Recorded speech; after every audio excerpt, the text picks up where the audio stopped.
Bonsoir, voici l'analyse technique du CAC 40 pour le 11 septembre.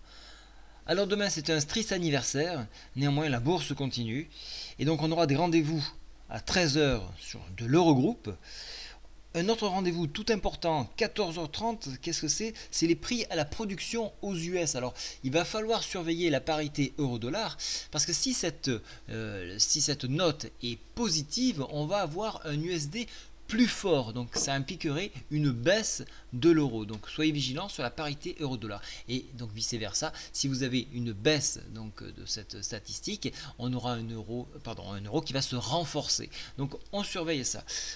Autre point, le rendez-vous des ministres des Finances aura lieu également tout au long de la journée. Voilà, donc graphiquement, qu'est-ce qui se passe? Ici, nous avons ce que nous appelons Aramis de type pigeon dans son nid. Alors, c'est une figure à caractère haussière, donc on voit l'incapacité des baissiers à aller encore plus bas. Au moment où je vous parle, donc 21h38, le cours se trouve à 4609. Donc voilà, donc ça c'est important de connaître cette figure dans le chandelier japonais.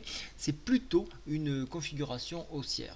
Alors qu'est-ce qui nous a empêché d'évoluer? Comme je vous l'avais dit, vous avez la MM20 et la médiane de fourchette en 12 qui empêchent, qui forment une résistance difficile à franchir. Il faut une consolidation, il faut de la puissance pour franchir ce niveau-là.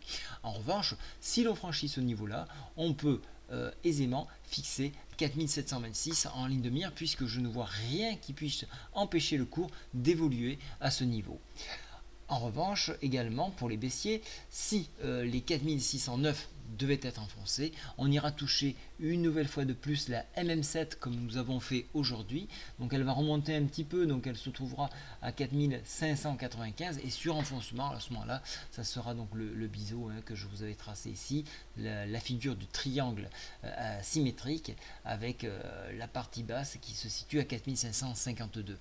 Au niveau des indicateurs, on rentre dans une configuration haussière. Au niveau graphique, on est toujours dans cette incertitude et on attend un franchissement ou un enfoncement donc des moyennes mobiles 20 et 7. C'est pour ça qu'il faut vraiment surveiller ces zones de débordement. Donc on sera dans l'expectative à savoir si ce support va tenir et si cette résistance va également tenir. Voilà, je vous souhaite à tous une très bonne soirée. Au revoir.